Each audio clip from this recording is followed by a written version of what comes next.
رسول اللہ صلی اللہ علیہ وسلم نے فرمایا تم جہاں کہیں بھی ہو اللہ تعالیٰ کا خوف دل میں رکھا کرو اور گناہ کے بعد نیکی کر لیا کرو، وہ نیکی اس گناہ کو مٹا ڈالے گی اور لوگوں کے ساتھ اچھے اخلاق سے پیش آیا کرو۔ جامع ترمذی حدیث نمبر 1987۔ اتق اللہ، اللہ تعالیٰ کا تقوی اختیار کرو، یعنی اپنے اور اللہ تعالیٰ کے سزا اور عقاب کے درمیان رکاوٹ پیدا کرو۔ اکثر ہم اپنے دوستوں سے سنتے ہیں کہ یار ہم تو گناہ گار آدمی ہیں، کیا کریں، ہماری نیکیاں کیا قبول ہوں گی، ہم تو بڑے گناہ گار ہیں۔ جبکہ نبی کریم صلی اللہ علیہ وسلم فرما رہے ہیں کہ اگر آپ سے گناہ سرزد ہو رہا ہے تو آپ نیکیاں کریں، وہ نیکیاں ان گناہوں کو مٹا دے گی۔ یہ ایک شیطان کی ایک چال ہے ہمیں نیکیوں کی طرف نہ بڑھنے دینے کی۔ بہرحال اس کا طریقہ یہ ہے کہ اللہ تعالیٰ کے اوامر یعنی احکام پر، حکم پر عمل کرو، اور نواہی یعنی جس سے اللہ نے منع کیا ہے اس سے رک جاؤ، اجتناب کرو، یعنی اس کے حدود کی پابندی کرو۔ گناہ کے بعد نیکی کر لیا کرو، نیکی اس گناہ کو مٹا ڈالے گی، یعنی جب تجھ سے کوئی صغیرہ گناہ ہو جائے تو اس کے بعد نیکی کر لیا کرو، وہ نیکی اس گناہ کو زائل کر دے گی، مٹا دے گی۔ جیسا کہ اللہ تبارک تعالیٰ نے قرآن مجید میں ارشاد فرمایا ہے ان الحسنات یذہبن السیئات، سورہ ہود آیت 114۔ بے شک نیکیاں برائیوں کو ختم کر دیتی ہیں۔ اس حدیث میں گناہ سے صغیرہ گناہ مراد ہے، کیونکہ کبیرہ گناہ بغیر توبہ کے معاف نہیں ہوتے۔ اس لیے آپ سے جو بھی کبائر سرزد ہوئے ہیں، جو بھی بڑے گناہ سرزد ہوئے ہیں، ان کے لیے اپنے رب سے خاص طور سے معافی مانگیں، ان سے توبہ کریں اور آئندہ اس کو نہ کرنے کے لیے اللہ سے وعدہ کریں۔ حدیث میں ایک لفظ ہے جس کا مفہوم یہ ہے کہ لوگوں کے ساتھ حسن سلوک کا معاملہ کرو۔ اس کی مختلف صورتیں ہیں، مثلا اچھی شکل صورت سے ملا کرو، مسکرا کر ملا کرو، لوگوں کو ایذا نہ دو، تکلیف نہ پہنچاؤ، بلکہ اس کی تکلیف دور کرو، ان سے بھلائی کرنا، ان سے اچھا برتاؤ کرنا، ان کے ساتھ اچھے طریقے سے رہنا سہنا وغیرہ۔ حضرت صلی اللہ علیہ وسلم نے حضرت ابو ذر، جندب بن جنادہ رضی اللہ عنہ اور حضرت معاذ بن جبل رضی اللہ عنہ دونوں کو 3 نصیحتیں فرمائیں۔ نمبر 1 تقوی کی، آپ نے انہیں پہلی وصیت یہ فرمائی تم جہاں کہیں بھی ہو اللہ تعالیٰ کا خوف دل میں رکھا کرو۔ تقوی بڑا ہی جامع لفظ ہے، اس میں نیکی کا شوق اور اعمال قبیحہ یعنی برے اعمال سے نفرت اور اس سے بچنا شامل ہے۔ یہ وصف، یہ صفت ایک محتاط زندگی اختیار کرنے کا متقاضی ہے۔ صاحب تقوی شخص انتہائی پھونک پھونک کر قدم رکھتا ہے اور کوئی ایسا کام نہیں کرتا جس میں حرمت یا کراہیت کا کوئی شائبہ ہی ہو۔ قرآن کریم میں بار بار تقوی کا حکم دیا گیا ہے، چنانچہ ارشاد باری تعالیٰ ہے یا ایھا الذین آمنوا اتقوا اللہ حق تقاتہ ولا تموتن الا وانتم مسلمون۔ اے ایمان والو، اللہ تعالیٰ سے ڈرتے رہو جیسا کہ اس سے ڈرنے کا حق ہے، اور تمہیں موت آئے تو اسلام کی حالت میں آئے۔ سورہ آل عمران آیت 102 اور سورہ الاحزاب آیت 70 میں اللہ نے فرمایا یا ایھا الذین آمنوا اتقوا اللہ وقولوا قولا سدیدا۔ اے ایمان والو، اللہ سے ڈرتے رہو اور سیدھی بات کیا کرو۔ اور سورۃ الحشر آیت 18 میں فرمایا يا أيها الذين آمنوا اتقوا الله ولتنظر نفس ما قدمت لغد واتقوا الله إن الله خبير بما تعملون۔ اے ایمان والو، اللہ سے ڈرو اور ہر آدمی دیکھ لے کہ اس نے کل یعنی روز قیامت کے لیے کیا تیاری کی ہے، اور اللہ سے ڈرتے رہو، بے شک اللہ تمہارے اعمال سے پوری طرح باخبر ہے۔ اللہ تعالیٰ کے یہاں معیار تکریم، معیار عزت تقوی ہے۔ جو شخص جس قدر اس وصف سے، اس صفت سے متصف ہوگا اتنا ہی اس کا مقام ہوگا، جیسا کہ قرآن کریم میں ارشاد ہے سورۃ الحجرات آیت 13 ان اکرمکم عند اللہ اتقاکم ان اللہ علیم خبیر۔ تم میں سے اللہ تعالیٰ کے یہاں سب سے زیادہ معزز وہ ہے جو زیادہ متقی، جو زیادہ تقوی والا ہے۔ اللہ تعالیٰ کے تقوی، ڈر اور خوف کا مفہوم یہ ہے کہ انسان انتہائی محتاط زندگی بسر کرے۔ تقوی کے معنی میں بیان کیا جاتا ہے کہ تقوی حد درجہ احتیاط کو کہتے ہیں۔ جیسے کوئی شخص خاردار جھاڑیوں کے درمیان انتہائی تنگ راستے پر بڑی احتیاط سے چلتا ہے اور اس کا دامن کانٹوں میں نہ الجھ جائے یا کوئی کانٹا اسے زخمی نہ کر دے، اس کی وہ کوشش کرتا رہتا ہے۔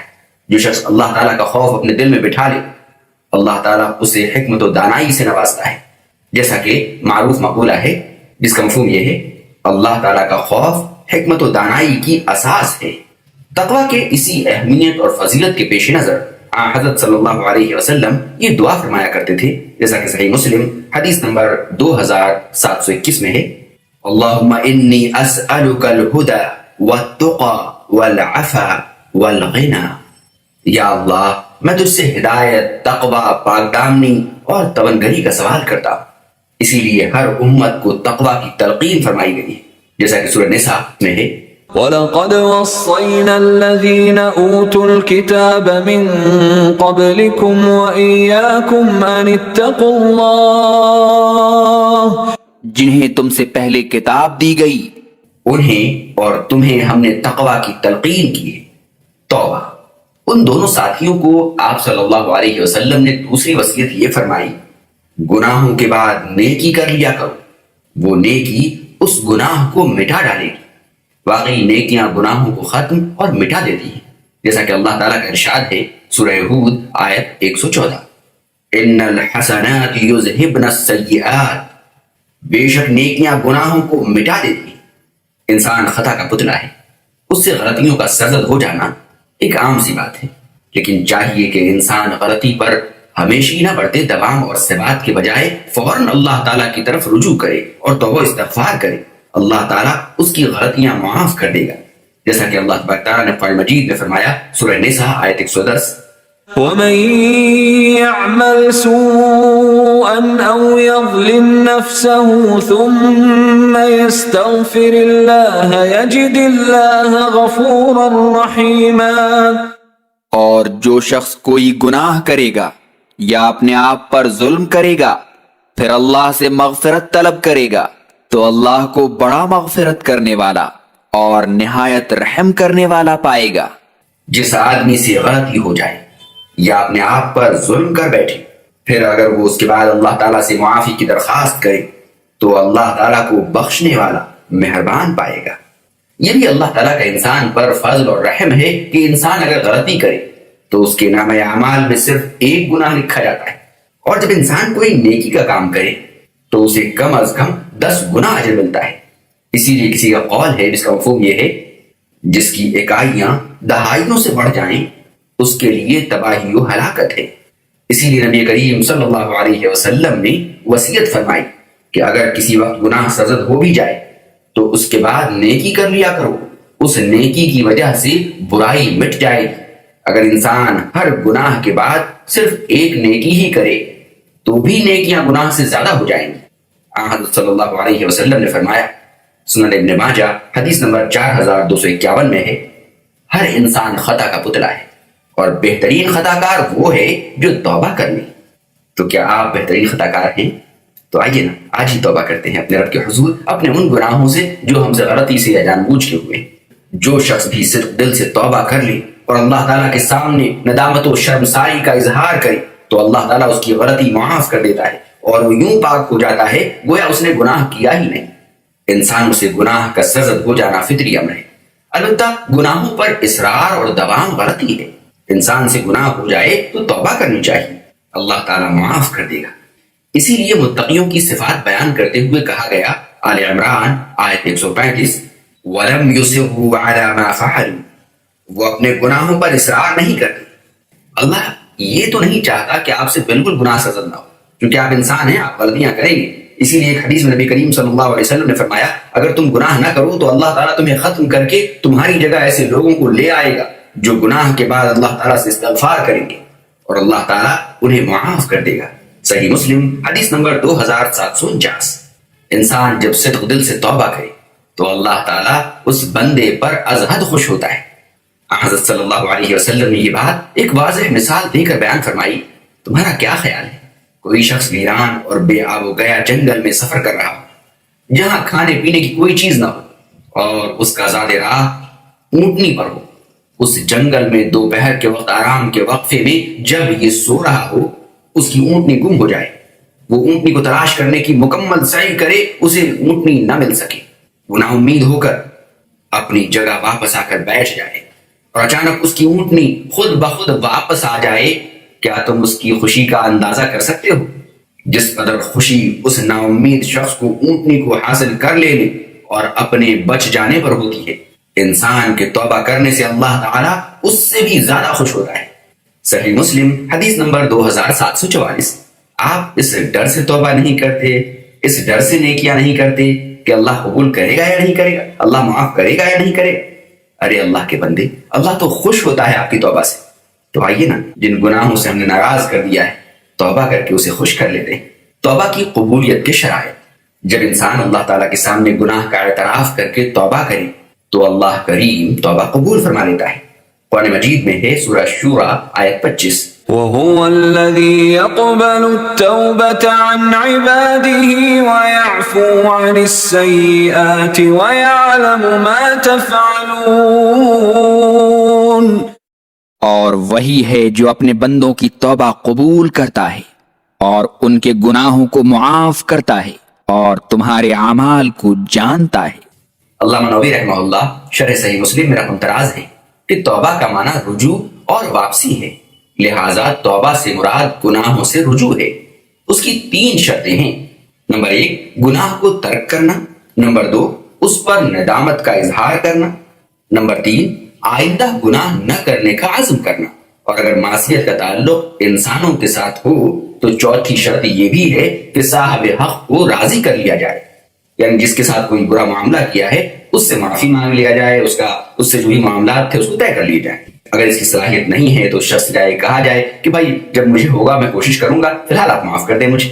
قرآن کریم میں ارشاد ربانی ہے، سورہ تحریم آیت 8، يا أيها الذين آمنوا توبوا إلى الله توبة نصوحا عسى ربكم أن يكفر عنكم سيئاتكم۔ اے ایمان والو، تم اپنے رب کے حضور صدق دل سے توبہ کرو، امید ہے کہ تمہارا رب تمہارے گناہ معاف کر دے گا۔ حسن اخلاق: آپ صلی اللہ علیہ وسلم نے اپنے دونوں ساتھیوں کو تیسری وصیت یہ فرمائی کہ لوگوں کے ساتھ حسن سلوک سے پیش آیا کرو۔ حسن اخلاق مسلمانوں کا بہترین وصف ہے، اور تمام انبیاء اکرام علیہ السلام اعلیٰ اخلاق کے عمدہ نمونہ تھے۔ حضرت صلی اللہ علیہ وسلم کے اعلیٰ اخلاق کا تذکرہ قرآن کریم میں ان الفاظ میں ہے، انک لعلی خلق عظیم، سورۃ القلم آیت 4، بے شک آپ اخلاق کے اعلیٰ قدروں پر فائز ہیں۔ ایک حدیث میں آپ صلی اللہ علیہ وسلم نے اپنی بعثت کا مقصد بیان کرتے ہوئے فرمایا، جیسا کہ موطا امام مالک حدیث نمبر 2833 میں ہے، مجھے مکارم یعنی اعلیٰ اخلاق کی تکمیل کے لیے مبعوث کیا گیا ہے۔ ایک حدیث میں آپ صلی اللہ علیہ وسلم نے اچھے اخلاق والے کو کامل مومن قرار دیا ہے۔ سنن ابی داؤد 4682 اور جامع ترمذی حدیث نمبر 1162۔ اہل ایمان میں سے سب سے کامل ایمان والا وہ ہے جس کے اخلاق سب سے عمدہ ہوں۔ حضرت عائشہ رضی اللہ عنہما سے روایت ہے کہ رسول اللہ صلی اللہ علیہ وسلم نے فرمایا، جیسا کہ سنن ابی داؤد حدیث نمبر 4798 میں ہے، بے شک ایک مومن اپنے عمدہ اخلاق کی بدولت روزے دار اور تہجد گزار کا درجہ پا لیتا ہے۔ قیامت کے روز میزان میں سب سے وزنی عمل اعلیٰ اخلاق ہوگا۔ آپ صلی اللہ علیہ وسلم نے فرمایا، سنن ابی داؤد حدیث نمبر 4799 اور جامع ترمذی حدیث نمبر 2003، بندے کے میزان میں حسن اخلاق سے زیادہ وزنی کوئی عمل نہ ہوگا۔ حضرت عبداللہ بن عمرو بن عاص رضی اللہ عنہ سے روایت ہے کہ حضرت صلی اللہ علیہ وسلم نے فرمایا، کیا میں تمہیں ایسا شخص نہ بتاؤں جو اللہ تعالیٰ کو سب سے زیادہ محبوب ہے اور وہ قیامت کو میرے سب سے زیادہ قریب ہوگا؟ صحابہ نے کہا، ضرور بیان فرمائیں۔ آپ نے فرمایا، جس کا اخلاق سب سے عمدہ ہو۔ کیا آپ واقعی اپنے نبی سے محبت کرتے ہیں؟ کیا آپ واقعی اپنے نبی سے قریب ہونا چاہتے ہیں قیامت کے دن؟ تو آئیے نا، گالی گلوچ سے اپنی زبان کو پاک کر لیں، لوگوں کے ساتھ بہترین انداز میں ملنا شروع کر دیں، اپنے اخلاق اپنے کردار کو درست فرما لیں۔ حضرت صلی اللہ علیہ وسلم اگرچہ انتہائی اعلیٰ اخلاق کے مالک تھے، اس کے باوجود یہ دعا کیا کرتے تھے، اللہم کما حسنت خلقی فحسن خلقی، یا اللہ تو نے جیسے میری صورت خوبصورت بنائی ہے ویسے ہی میرے اخلاق بھی عمدہ بنا دے۔ مسند احمد جلد 1 صفحہ نمبر 403، صحیح ابن حبان حدیث نمبر 959۔ حضرت نواس بن سمعان رضی اللہ عنہ سے مروی ہے کہ رسول اللہ صلی اللہ علیہ وسلم نے فرمایا، نیکی عمدہ اخلاق کا نام ہے۔ صحیح مسلم حدیث نمبر 2553۔